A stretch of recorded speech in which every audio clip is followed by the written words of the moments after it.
Israel created the Gaza Humanitarian Foundation, which operates 4 food hubs in southern Gaza, replacing over 400 international aid distribution points. These 4 aid hubs are all located in southern Gaza. They are not designed to provide food and humanitarian aid to Gaza's desperate population, but are designed to lure hungry Palestinians to the south, where they will eventually be held in concentration camps awaiting deportation.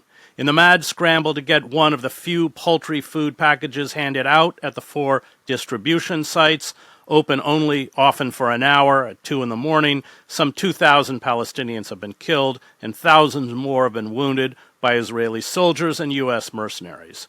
Israel has cut nearly all humanitarian aid to Gaza since May 2nd. There is little clean water. Israel plans to sever all water in northern Gaza. Food supplies are scarce or wildly overpriced. A bag of flour costs $22 a kilo. A report published by the Integrated Food Security Phase Classifications, or IPC, the world's leading authority on food insecurity, for the first time has confirmed a famine in Gaza City. It says more than 500,000 people in Gaza are facing, quote, starvation, destitution, and death, with catastrophic conditions projected to expand to Deir al-Balah and Han Yunis next month. Nearly 300 people, including 112 children, have died from starvation. Johnny Moore, a self-defined Christian Zionist, is the director of the Gaza Humanitarian Foundation, which receives about $30 million from the Trump administration. Moore was co-chair of the 2006 Trump presidential campaign's Evangelical Advisory Board. He has also been part of a coalition of Christian leaders who have paid visits to the White House to hold prayer meetings in the Oval Office. Anthony Aguilar is a retired lieutenant colonel who served for 25 years in the U.S. Army Special Forces as a Green Beret. He was deployed in Iraq, Afghanistan, Tajikistan, Jordan, and the Philippines. He was awarded the Purple Heart and the Bronze Star. Shortly after he retired, Aguilar was hired to work as a subcontractor for UG Solutions, which provides security for the Gaza Humanitarian Foundation. He resigned from his job with UG Solutions after witnessing Palestinians being fatally shot as they tried to get food. He has spoken out publicly against the abuses committed by the Gaza Humanitarian Foundation and released videos of its security personnel firing on unarmed Palestinians. Joining me to discuss the Gaza Humanitarian Foundation is Anthony Aguilar. Tony, let's just begin with your own experience. 25 years in the military, you spent significant time in the Middle East. I found it fascinating that you would agree to go back, but just run through a little bit of your own background in the military. Well, sir, your introduction and description of what I witnessed in Gaza was absolutely spot on. I could not have put it better myself. So thank you for that perfectly described introduction of what the Gaza Humanitarian Foundation is doing. In terms of my career, I entered service in the United States military as a commissioned officer, directly as a commissioned officer from the United States Military Academy at West Point. And I started my career as an infantry officer. In that capacity, I led soldiers, an infantry platoon, an infantry rifle platoon, a combat unit in Iraq. And during that deployment, I saw it was post-invasion into the kind of the rise of the counterinsurgency fight and the sectarian violence and the rise of Al-Qaeda in Iraq. So I saw Fallujah, I saw Sadr City, Baghdad, Mosul, Taji, Anbar, places that had been hit pretty hard in the fighting in the initial onset of the war that continued to experience fighting. In the Philippines, in southern Mindanao, for those that may not be aware, we have been engaged in a fight in assisting the Philippine forces in the southern Philippines and Mindanao against the Moro Islamic Liberation Front. In Afghanistan, deployed throughout all of Afghanistan, the Helmand, north in Kandahar and Kabul, and Aruskan and Kunduz. So parts throughout Afghanistan where I also witnessed quite a bit. And then again in Iraq in the later years, post or during and then post the fight against ISIS and the destruction there. in Syria, in northeast Syria, in Raqqa, Deir ez-Zor, Baghuz Fakhani on the border, and in Jordan, and other places that I've witnessed a lot of war. And in that, there is nothing that compares to the level of destruction, the level of improportionality, the absolute disregard for Geneva Convention and international humanitarian law and considerations of the laws of armed conflict. Nothing that I have witnessed in my entire career, in all of the places that I previously named, have I witnessed anything close to the absolute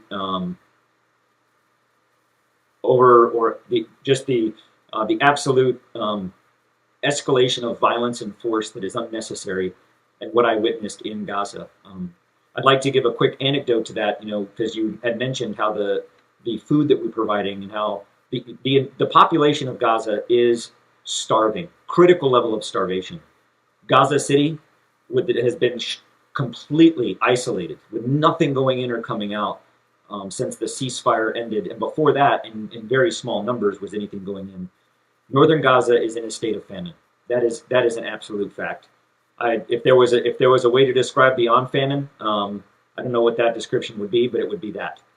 And the rest of Gaza is in a critical state of starvation.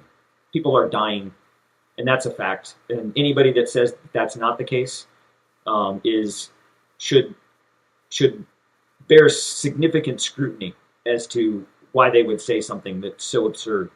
It's happening. When ISIS Let me just stop there for a sec. I just want to ask, what is it, after spending significant time, and you in Fallujah and Helmand, these were rough areas. I mean, let's be clear, both very difficult in terms of resistance and combat, and a lot of civilian casualties. What is it after 25 years that impelled you to go back, to return to a place like Gaza, return to the Middle East? So when I retired, I retired, from a long career with significant injuries. I had been wounded in combat, many, broken bones and injuries. I had my neck fused, my back fused, my shoulder had surgery. I had both of my feet reconstructed. I had no intention of ever leaving the United States again, for that fact. I did not intend to deploy or go anywhere.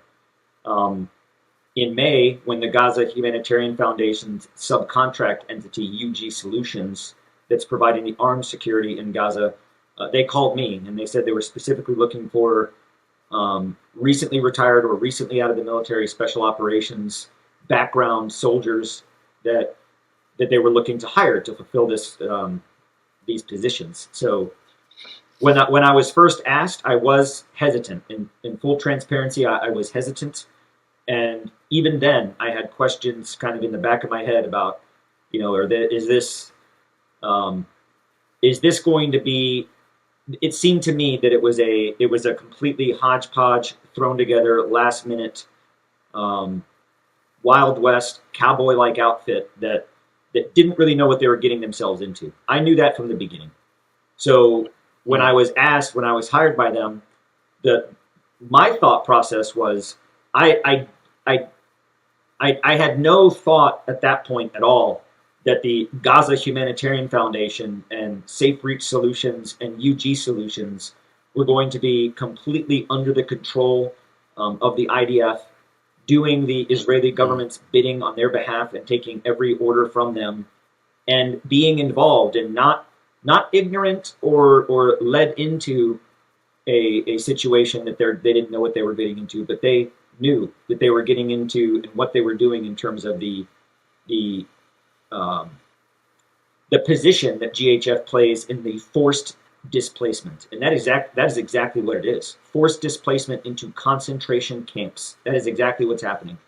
I didn't know that part. What I did know was that relief aid, food, humanitarian aid was not getting into Gaza.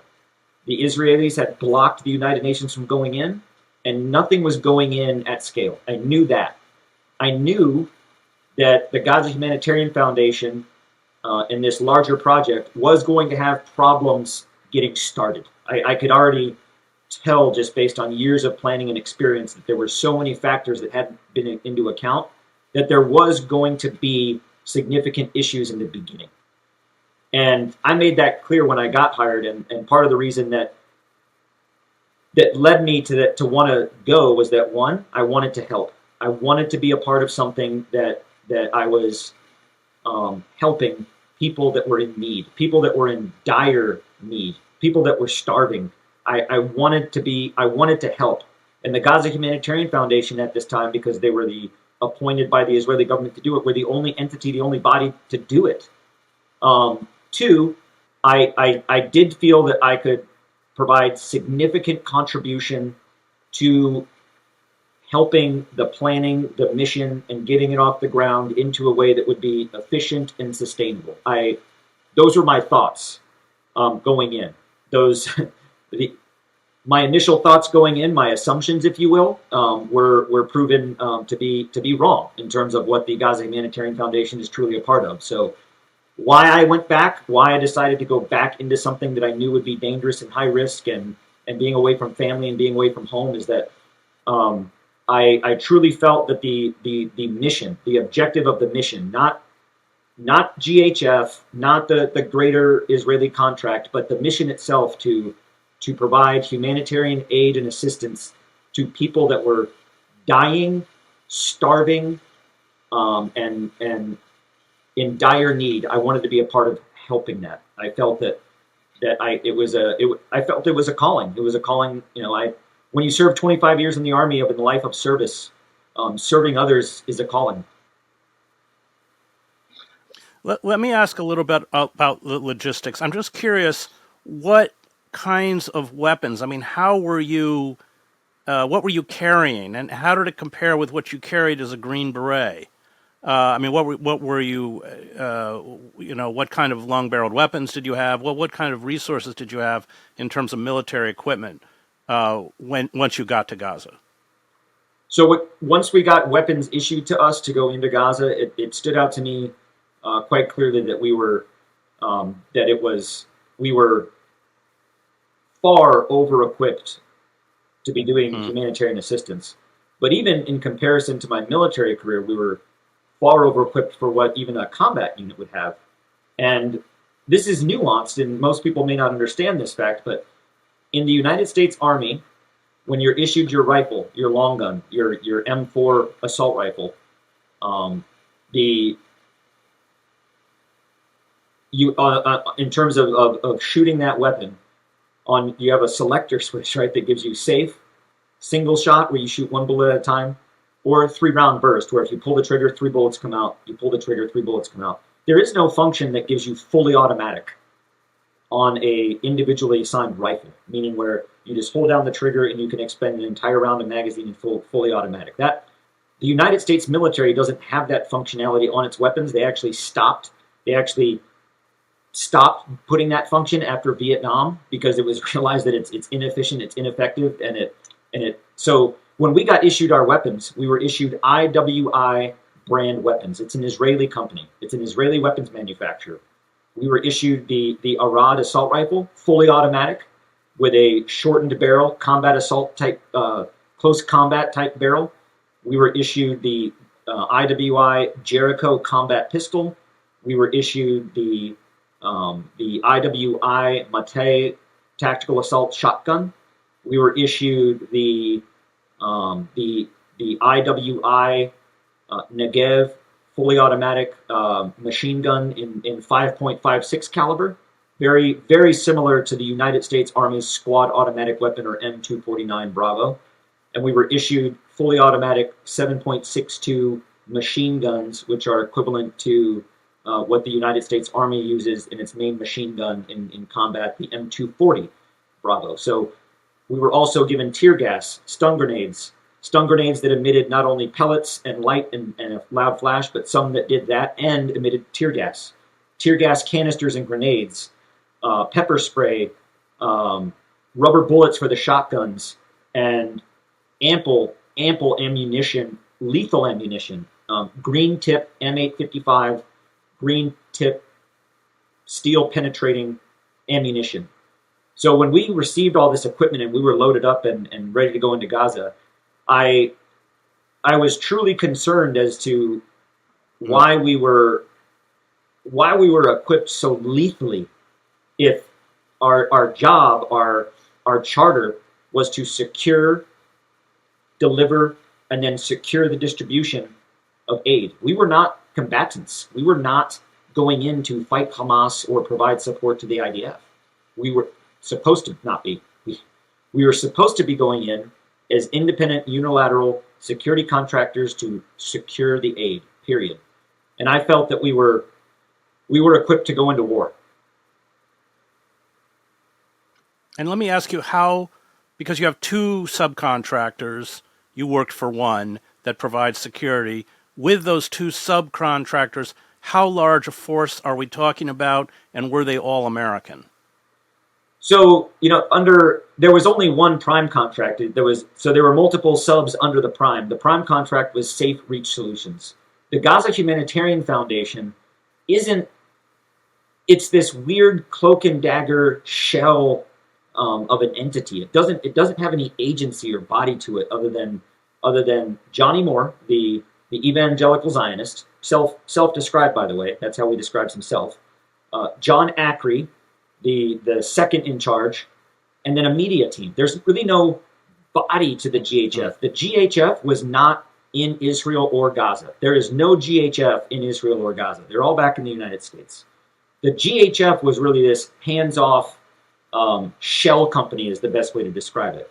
Safe Reach Solutions was the for-profit, money-making contract entity for which all the money went into to pay for everything. Underneath Safe Reach Solutions, you had UG Solutions for armed security. That was me. That was what I worked at. You had a company called Arkel for logistics, truck drivers, maintenance, logistics. And then you had a construction company, an Israeli construction company, to do the construction for the contract needs. So these, in terms of who was armed, by contract, the only individuals that could be armed were the UG Solutions contractors, people like myself. Nobody else could be armed. The UG Solutions contract started with 275 armed contractors, armed in the way that I just described, every single one of us. And an additional 48 that we received partway through, because the contract for UG Solutions was supposed to be supplemented by a Ugandan militia security force. That on the 26th of May, when Jake Wood stepped down as the director of GHF, the Ugandans simultaneously stepped away. They didn't want to be a part of it anymore. They felt concerned as to what was really going on. So when the Ugandan militia steps away because they think that things are wrong, you got a problem.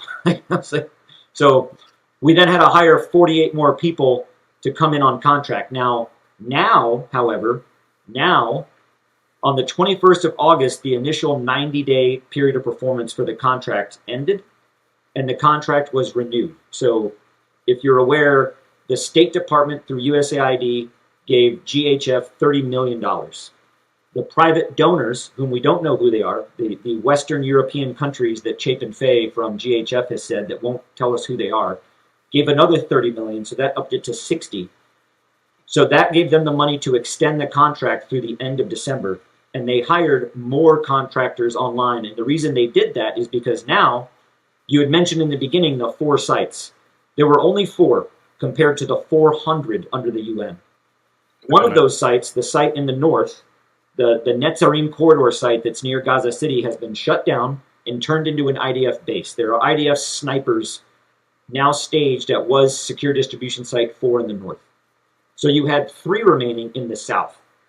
For a good period of time, site number 1 was closed because they were doing construction to expand it. So you only had 2 sites operating in the far south.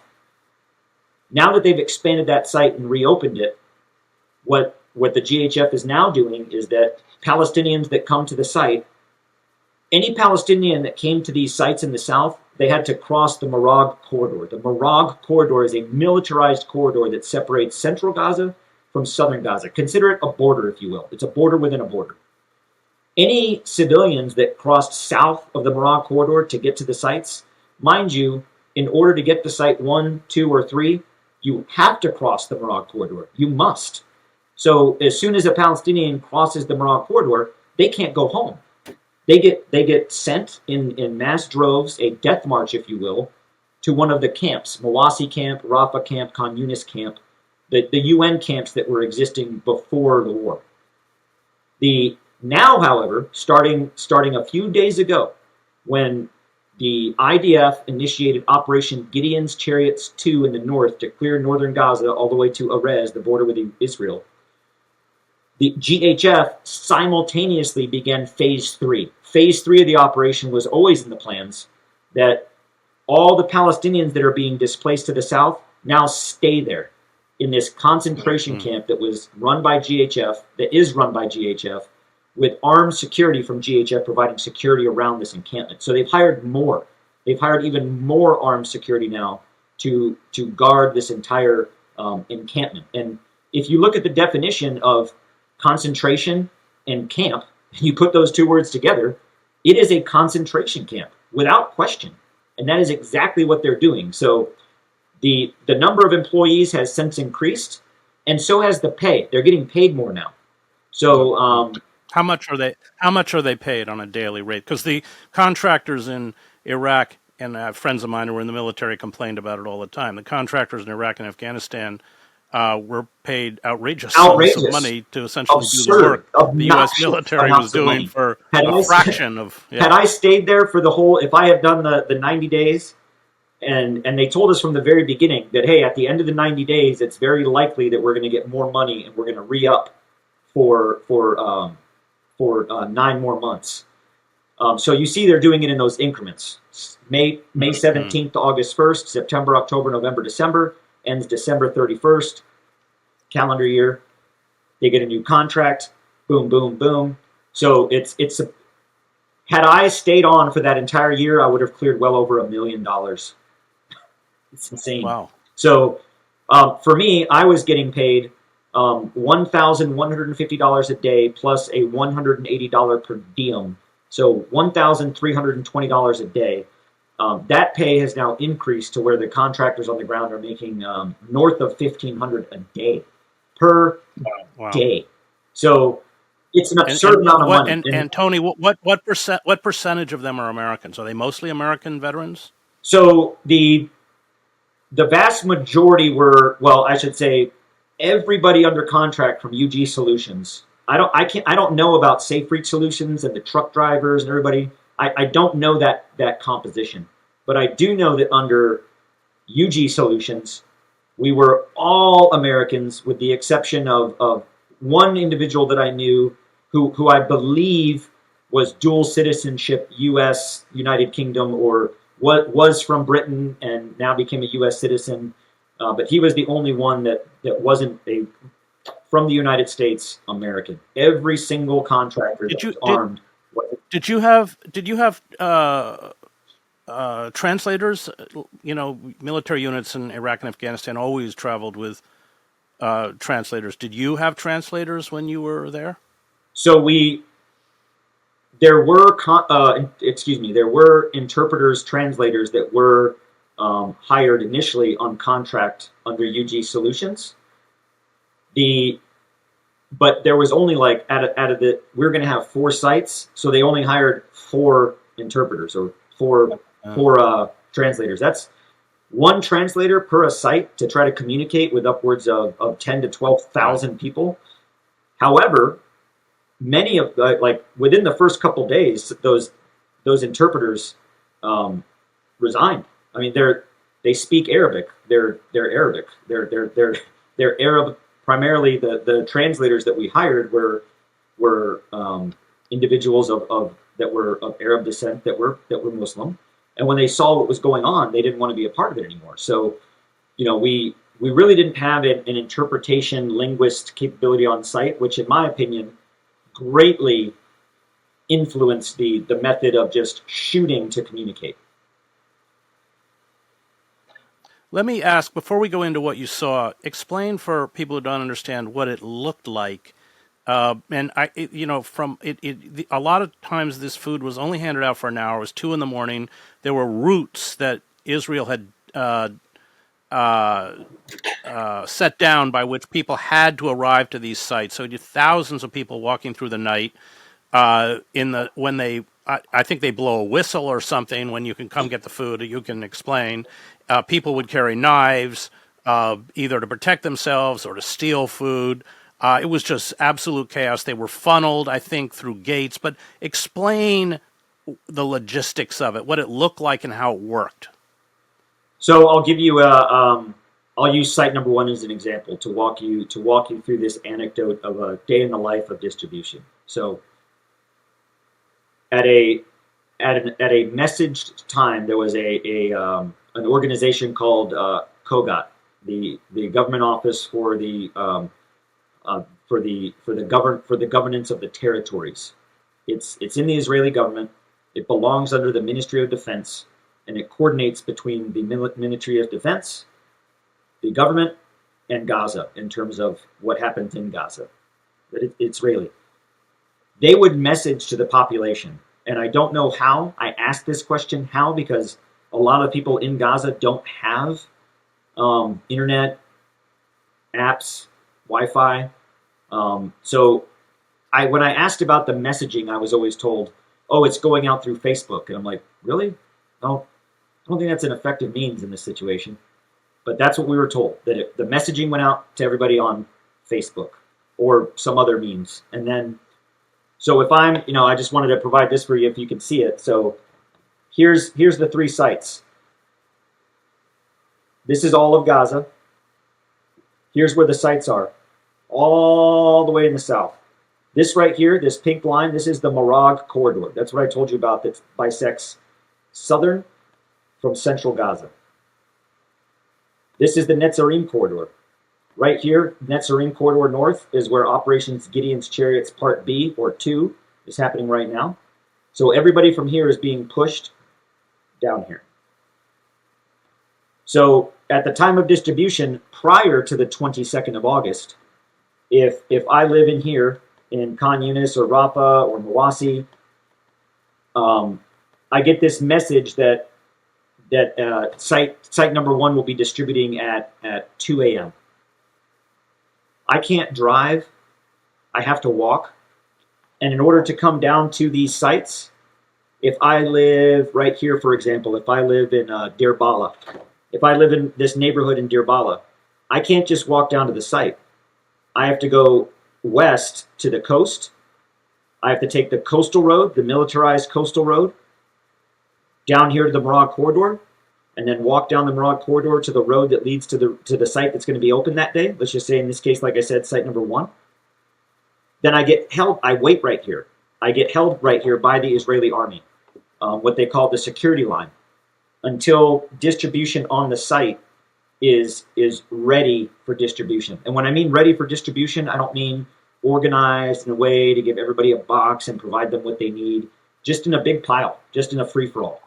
So when we unloaded the trucks, we would then call the IDF to say the trucks are unloaded, or sometimes the IDF would call us and say, stop unloading, we're going to distribute what we have, get the trucks out of there, we're going to go with what we have, whether that was half the trucks, 2 or 3, one day on distribution on site number 2, site number 3, site number 3 on the 16th of July, what had happened in that instance was that it was advertised that there was going to be 12 trucks going in, which would, feed a magnitude of thousands.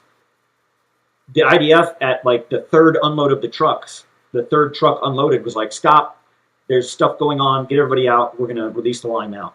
And they did. So you have 10,000 people expecting to have, 10,000 equal equivalent meals, only coming to get 1,000 meals. So that would happen frequently, this kind of reindeer games of telling the Palestinians there's going to be, this site's going to be open, and then switching the sites, or distribution's going to be at this time, and then changing the time. And you can see how that can be very confusing and frustrating and cause, it was very unfair to the Palestinians. But back to the anecdote of Site 1 in terms of how a site works. So either at the given time or at the time that we finished unloading, whichever came first. Sometimes it would take a long time to unload, like if we had a trailer that broke down or a forklift that broke. So on call to the IDF, the trucks are unloaded. The IDF would then release the line, so to speak, from the Morag corridor to whichever respective site they were going to. And this wasn't a organized release. It was all at once. The IDF would hold the line, so to speak. So if you imagine a big crowd of people funneled into one small little route to take, they would guard that spot with 2 Markava tanks. They put the Markava tanks there. They put them in place. They would shoot at the crowd to keep them back, to keep them in order, I guess you would say. And then at the time of distribution, they moved the tanks, and 8,000 to 10,000 people, sometimes more. On site distribution 1, on the 27th of May, we had over 30,000 people rushing to the site at once. That is an image that you can't grasp and understand unless you've seen it. It's out of this world. And as they're rushing to the site, so many people are released, and it's dark. It's pre-dawn, 2 in the morning. It's still dark, and you can see machine gun fire, tracer rounds flying into the crowd and over their heads, mortar rounds coming in and exploding, tank rounds, artillery rounds, and you can hear all the shooting. And the crowd is so big, and they're running to the site because it becomes a free-for-all. It becomes a fight of the fittest, a mad dash to get there. You can feel the ground shake. There are so many people that are rushing to this site that on site, you can feel the ground shaking. That's how we would know when the line was released. You can feel it. And when they rush onto the site, just imagine, if you will, 8,000 to 10,000 people rushing through an entrance that's no wider than your common at home, that's no wider than your garage door. Imagine thousands of people funneling into an entrance that's only about as wide as the garage door. And as they're coming in, the food is piled up in this giant pile, and it's a free-for-all. Never in my time at all 4 sites during all the distributions that I had done did I ever witness an armed Palestinian, rifle, pistol, some type of weapon, nor did I ever experience any hostility, confrontation, anger. I experienced a lot of gratitude. I experienced a lot of confusion. People confused, like, we traveled 12 kilometers. Why is there no food? Like, because to your point, sir, the distribution on site number 1, the third distribution that we did, the first distribution we did when we had 34,000 people coming, the only thing I was doing was worrying about how am I going to stay alive. Wasn't worried about much else. But in subsequent, on this mad rush, I timed it once. I took out my phone and timer and timed it. 6 minutes and 13 seconds. 6 minutes and 13 seconds, 25,000 boxes gone. The rest of those people coming in, no food left. So it created a lot of confusion. But back to the point of how this works, you have everybody coming onto the site, fight of the fittest, get the food, get out of there. What you would typically have at the end of this mad rush were the vulnerable, women, children, pregnant women, the elderly, the handicapped, the disabled. You would see it was heartbreaking. It was something that amongst other things really broke my heart when you see this large rush of people coming in, and the fastest, the fittest, the strongest come in, and they take everything's gone, and they're out of there. And then you see the trickling in, small little groups, onesies and twosies, of children no more than 4, of pregnant women that are emaciated, Palestinians, men and mothers and fathers, carrying their dead family member that died of starvation, their dead family member, walking towards us in the trail of this group, and or individuals that were handicapped that are, because they can't have a vehicle, they're dragging themselves to the site, or they're limping to the site, or someone's carrying them. It was so heartbreaking and dehumanizing that's what they were putting through to get food. So when distribution was over, let's say we were going to distribute from 2 in the morning to 4 in the morning. Never did we leave the site open the entire distribution window that we were supposed to have. We had a pre-planned distribution window, 2 to 4, as an example. Usually within the first, like I said, 6 minutes sometimes, 8 to 11 was average, the food's gone. So within the first 15 minutes, the IDF are then telling us, hey, close the site, get everybody off. Within, for the 15 minutes, we're already closing the site. So it takes time to close a site because you have so many people on site that you have to move them off the site. Again, thousands of people that came in through an entrance that's no wider than your garage door on the site, now leaving from an exit that's no wider than your garage door. You can imagine the problem with that. So what the UG Solutions contractors inherited or adopted as a practice because the IDF said to do it, and we were never given any standard operating procedures, rules of engagement, or escalation of force measures from the company. We had no idea how to address these crowds. So we did what the IDF told us to do. And what that was is that when the IDF said, get everybody off the site, the UG Solutions contractors would form a perimeter line, consider it like riot control in a riot, and move forward and begin pepper spray. Now, I want to tell everybody about this pepper spray. This is not the keychain pepper spray you buy at the gas station that you take with you on a run to protect you if someone tries to mug you. This pepper spray is in a canister the size of a fire extinguisher with a hose just like a fire extinguisher, that large, conical flume to spread the... And that's what UG Solutions contractors had. These just starts fogging the area with pepper spray to the whole crowd. And then as you move forward, once you make contact with the crowd, you're at the contact line, you start to lob stun grenades by the dozens.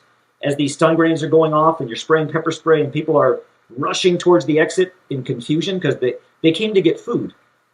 There's no food left, so these individuals that are left at the end are literally on their hands and knees. On their hands and knees, picking up scraps of food, picking up from the dirt and putting it in a bag so they have some food to go back with. No water, we're providing them no water whatsoever. So just imagine that scene where you have women, children, elderly, the disabled, crawling on their hands and knees, picking up food. And in the meantime, they're getting sprayed with pepper spray and hit with stun grenades and pushed off of the site. And when they get off the site and the gate's closed, and they're crammed onto this corridor of leaving, the IDF begin to shoot at them, fire at them to get them to push them north, to scare them, to control them. So the distribution sites do not serve as a location to get food. They are traps to lure the Palestinians in, to cause death, dehumanization, confusion, and chaos. And as they leave, death, confusion, chaos, dehumanization. So you have, one, you got to survive the trip. You got to survive the walk. You got to survive the being shot at. Then you got to survive being on site. Then you got to survive getting home or getting out and then you get told, oh, you're not going home. So if you're the father of a family of 4 and you left your home to come to this site, you didn't know you weren't coming home. They don't tell you that. So now here's this father with his box of food trying to go home, and he goes, nope, you're not going home.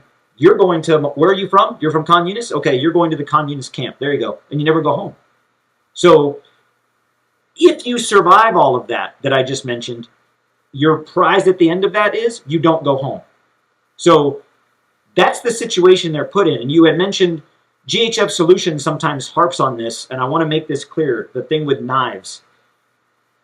The Palestinians weren't showing up with machetes or, giant tactical knives. I'm talking small kitchen knives, maybe sometimes a utility knife, not to kill or threaten anybody, but because each of the stacks of boxes that get piled up, they are wrapped. I don't know if you've ever seen like that shrink wrap that they wrap boats in for the winter. It's a very thick plastic that the stacks are wrapped in to prevent them from from tilting or falling in delivery. That plastic wrapping on those boxes, you cannot tear it. You cannot rip it and tear it. I have tried. In fact, I myself, one day I was at one of the, I was looking at one of these stacks and I was like, how do they open these? Like, and I went and I was like, God, you can't. I had to take out my knife. I had to take out my knife to cut in it in order to rip it open. So they learned this, that hey, if you go to the site and you're going to get food, bring a knife because you can't get through the plastic otherwise. So they weren't bringing knives as a threat or to threaten us.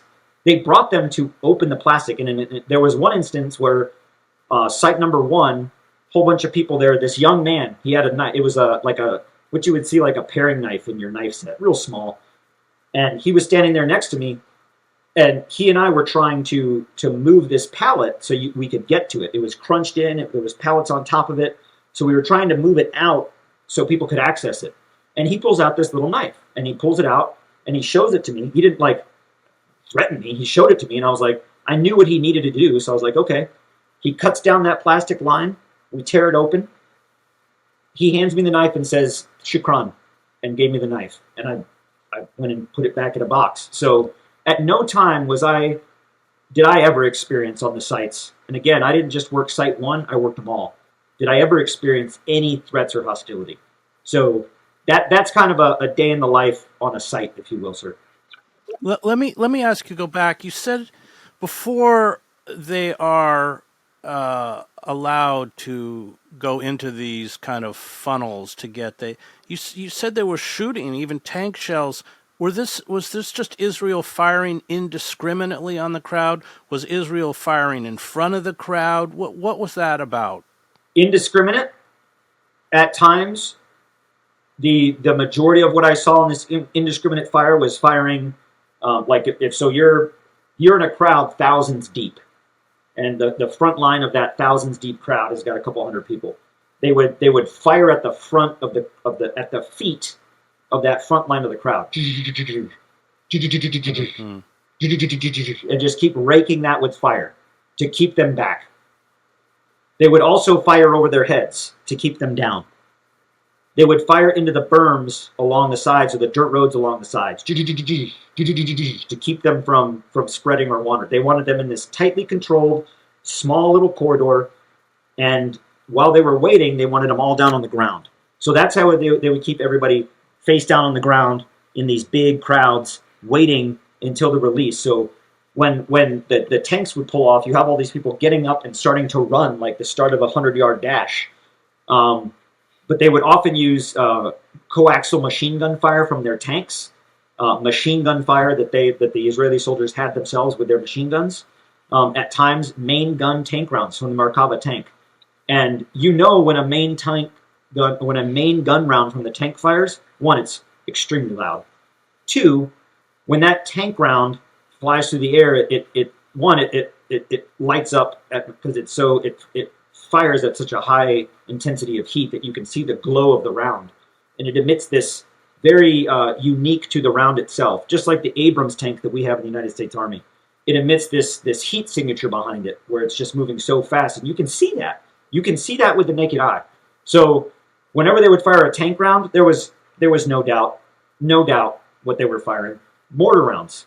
You know, I spent the early days of my military career as an infantry officer as a mortar platoon leader. I was in charge of mortars. I know what a mortar sounds like. I know what it sounds like when it fires, and I know what it sounds like when it lands. And also, you can see it, the mortar round. So, mortar rounds, tank rounds, machine gun fire, to keep all the Palestinians at bay. The IDF made it very clear to us from the beginning, because I asked that question to the leadership. Why is there so much shooting? No one's shooting back. There's no enemy. What are you shooting at? Oh, we shoot to communicate with the crowd. We shoot to keep the animals back. That's how they described it. We shoot to keep the animals back. Let me talk about what you saw. You released a very chilling video of Contractor kind of bragging about, I think, shooting a young boy or something. Just a little bit about what you witnessed.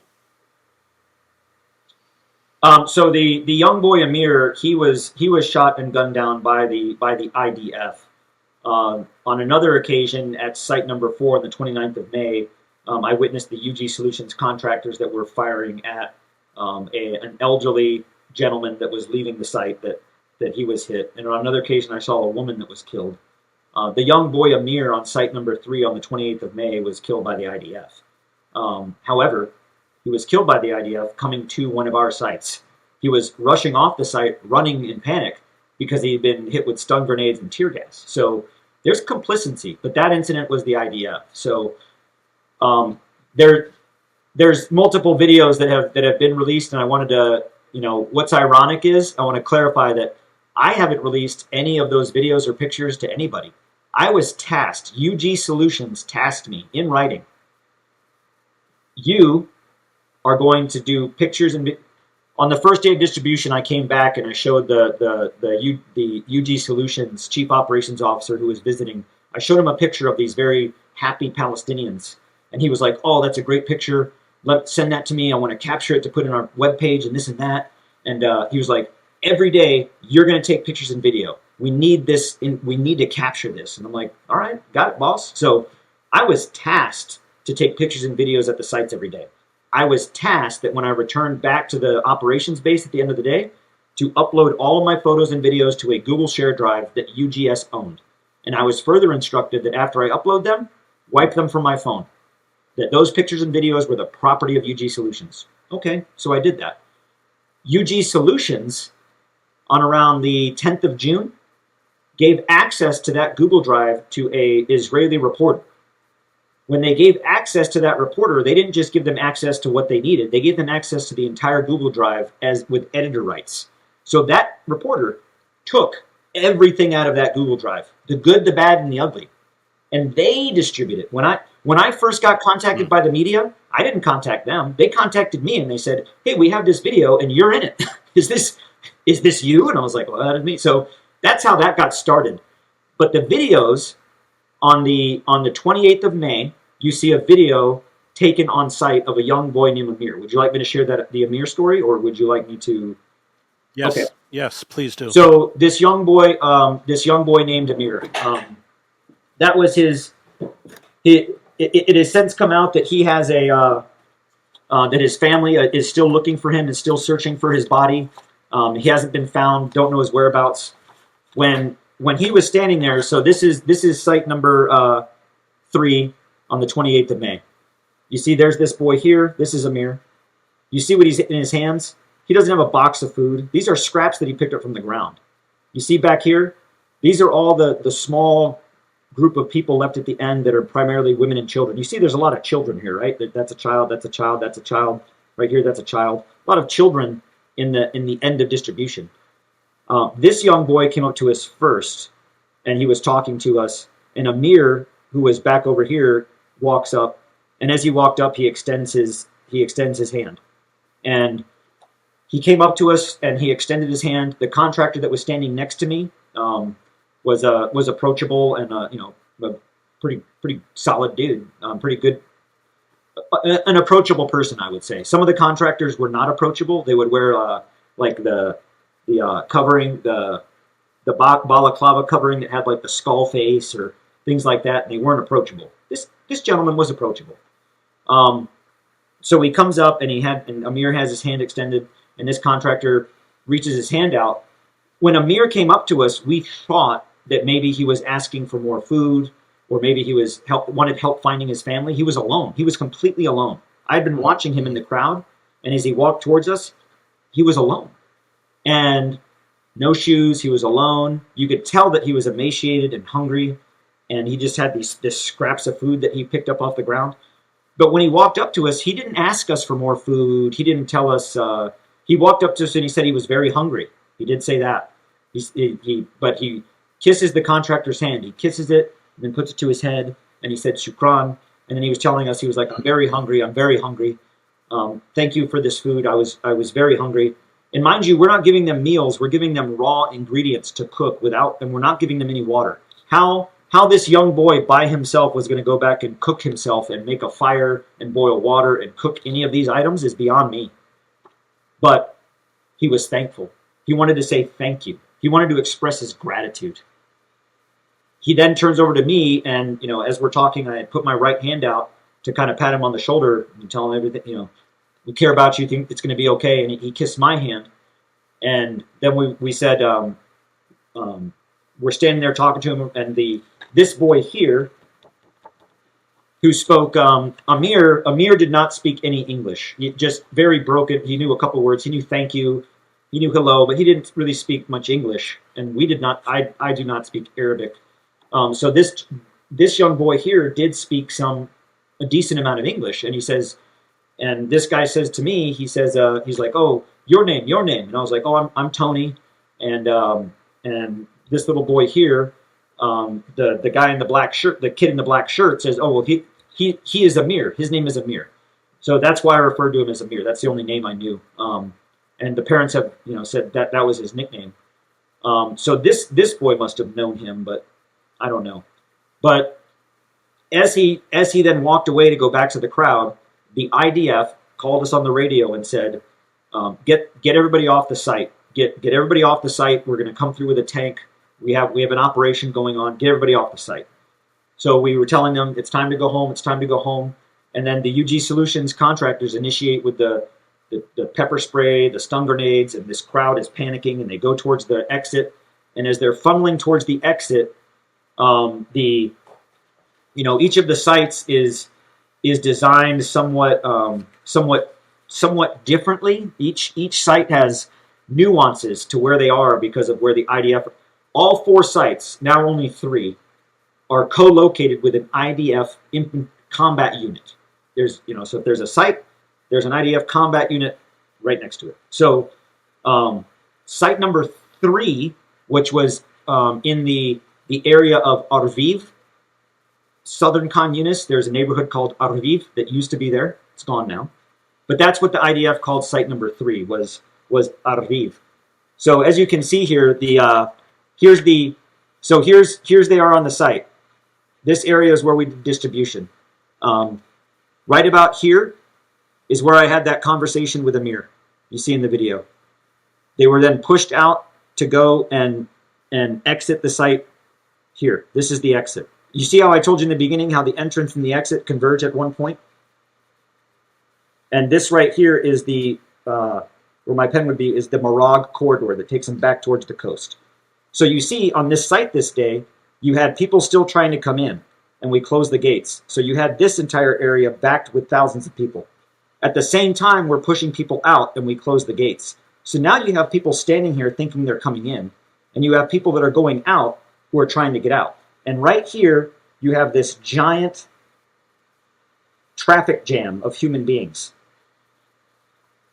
Here at the site where they were exiting, you see this berm right here? This is a berm. This is about a 20-foot high berm. Right here, this is an Israeli base. See how close it is? This right here is the Israeli artillery unit. This right here, at the end of this position right here, this is the road that we would take to come into the site. This road right here, we would drive in from the south, and this is the road that we would take to come into the site. Right here, at this corner, was an Israeli tank. It sat there every day. Every day. So when, there was a tank that sat here. You have a tank unit. And then you have another tank that was positioned right here. If you can see that there, that's a tank position. It's built up to be a tank position, and the tank would sit right here.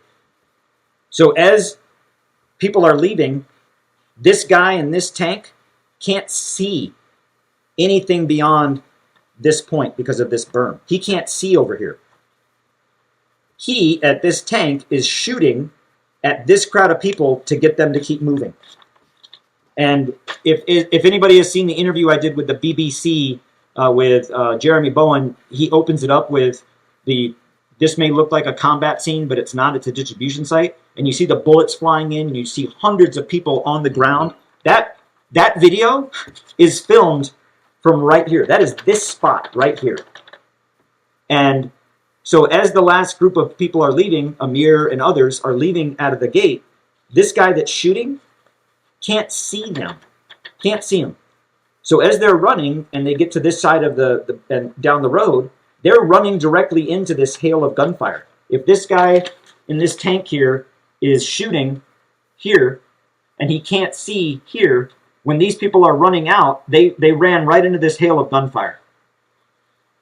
And they dropped to the ground. Some were hit and you could see them crawling. You could see the blood. Some were jumped into the berm. There was a berm there. And Amir went down.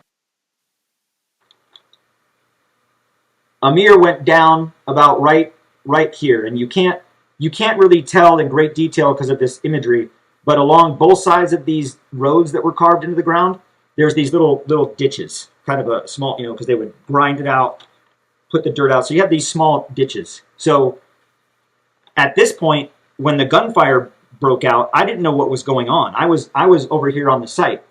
So I walked up to this. This is the 20-foot high berm. I went up to the top of the berm. I couldn't go any further beyond the berm because the entire perimeter is wrapped in razor wire. So I couldn't go beyond it. But I'm standing right here. I'm standing on top of this berm looking.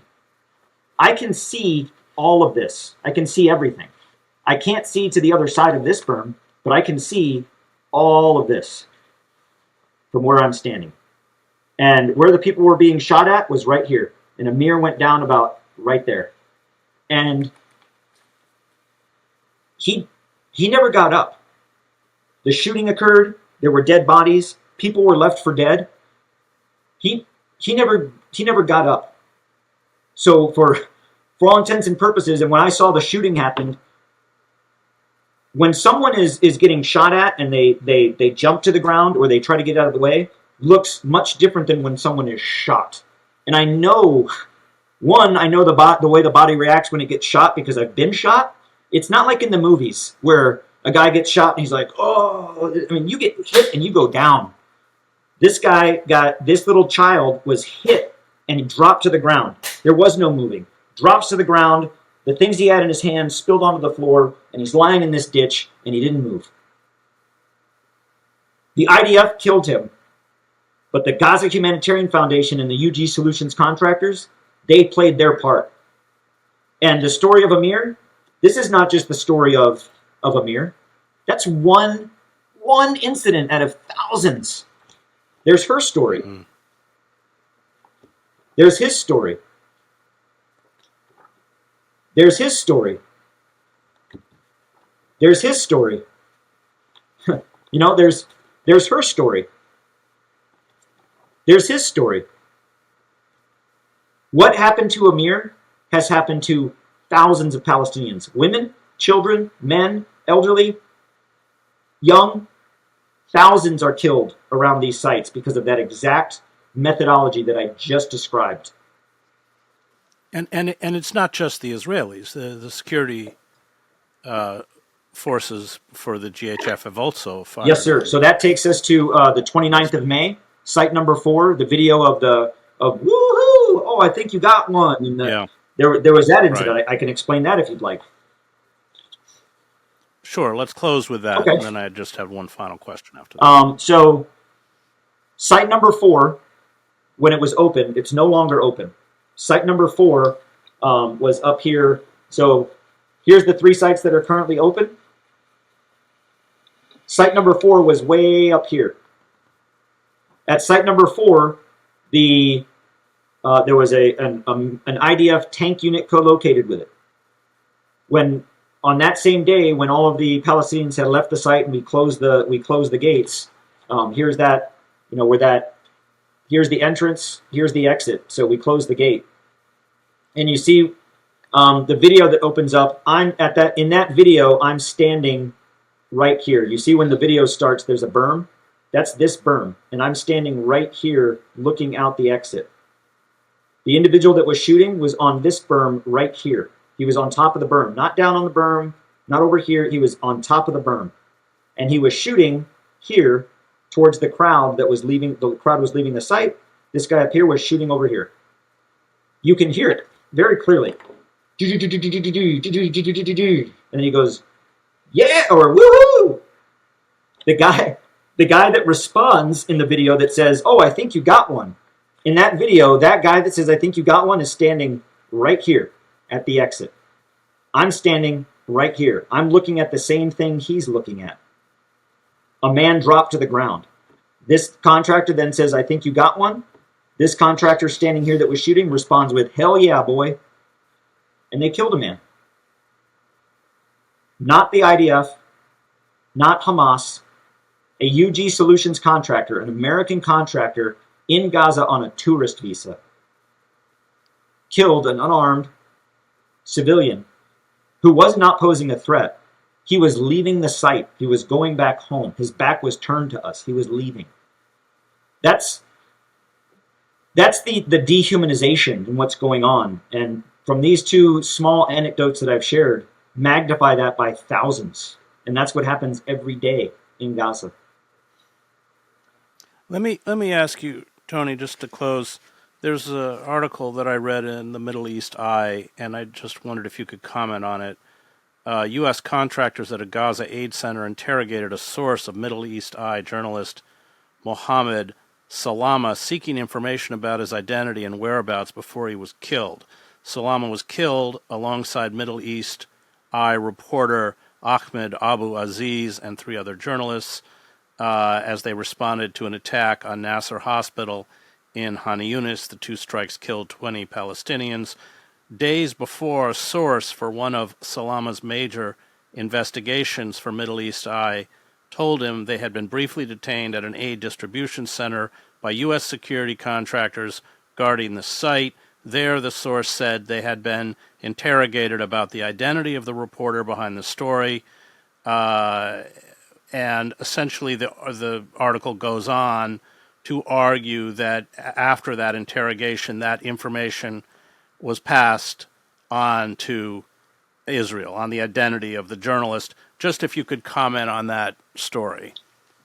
That story shocked me for many reasons. One, it shocked me because that it happened at all. The continued pattern of the IDF killing journalists is something that the world should be afraid of. Like the most threatening weapon to the IDF is a camera. And yeah, so there's that aspect of it. But then again, the Middle Eastern Eye are the ones that initially broke the follow-up story from Amir in trying to identify his family. That reporter that's identified in that article was the reporter that I had been communicating with, who had identified the mother, Amir's mother, who's been looking for his body since the 28th of May. No one's seen him since the 28th of May. So that kind of hit home to me also, because that reporter, one of the stories that he had been working on was locating Amir's family, trying to figure out, bring closure. So that hit very close to home. I had communicated with that reporter. I also know as a fact that what they would call temporary detention or temporary holding. It's kind of like with the police. If you're, am I under arrest? No, you're being detained. It's like, okay, well, you're putting handcuffs on me, so you're arresting me. So in that type of situation, they are detained and they're held for questioning. At the sites, on each site, there are 6 cameras on every site. So if like this is a site, there's a camera 1, 2, 3, 4, 5, 6. There's 6 cameras on every site. One of those cameras is entirely dedicated to analytics, biometrics, facial recognition. Back at these cameras all feed into a view, a screen, back in the main control center in Karim Shalom, where the Joint Tactical Operations, you got SRS, UG, and the IDF. The IDF have a 24/7 permanent presence in the GHF Operations Center. They are there. They have an intel analyst. They have a targeteer, a guy that drops bombs out of a drone. They have a senior officer liaison, and they have this little cell that works hand in hand with SRS and UG Solutions. I know this because I was one of those UG Solutions contractors in that operations center that daily worked with these guys. So I know exactly what they do, and they're there 24/7. So In this operations center, you have SRS employed military, or not military, but former military intelligence analysts, not data collectors, not information collectors, intelligence analysts that sit there, and their whole job during that entire shift that they have, that 12-hour shift, is to watch the cameras on site, specifically the analytics camera, and build this database of facial recognition personnel. Who does that database go to? It goes to the IDF. They control it. So as days went on with more and more data collection, building this database of facial recognition, the IDF would tell us on a normal basis, like, hey, have your security men hold that man there. And, because when you're looking at this crowd of people and there's all these, on the analytics camera, there's all these little boxes. I don't know if you've ever seen facial recognition, but there's all these boxes looking at the faces. What that intel analyst was doing in the days prior and still ongoing is building a database of POIs, or persons of interest. So if one of those persons of interest would then later be back at the site again, their box on their little screen would be red.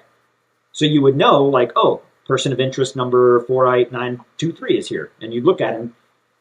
And it always struck me as odd because there was no qualification, characterization, or reason for where someone was a person of interest other than if they were military aged, if they were a male, and if they looked like they could be Hamas. Really? Like, it's so amateur. But anyway, the reporters, people that were reporters, were often some of the first that were put that person on the persons of interest list. So back to this interrogation that occurred on the scene. That happened on site number 3. I know it happened on site number 3 because days before that, that reporter and I, through an NGO, were supposed to have a meeting to meet so that I could talk to the mother. I've talked to the mother once before, but we were going to talk again because she wanted to see some pictures and video that I had of Amir because she hadn't seen those yet. That meeting that I was supposed to have was delayed, or now it's not happening, because no one could find him. No one could find the reporter. So where that happened, where that interrogation or that questioning happened, was at site number 3, south in Khan Yunis, site number 3, the Arviv site that I just told you about where Amir was killed. Site number 3, just south of Nasser Hospital, that same area. So when you look at how the IDF are systematically targeting journalists, targeting anybody that they feel looks like Hamas, they're doing it based on the data collection, the intelligence collection that GHF is providing to them. Why, as a humanitarian relief effort, do you need to spend thousands of dollars on hiring intelligence analysts and biometric data collection cameras on site? Why would you need that if you're doing humanitarian assistance? You don't, unless you're doing something else. Great. Thank you, Tony.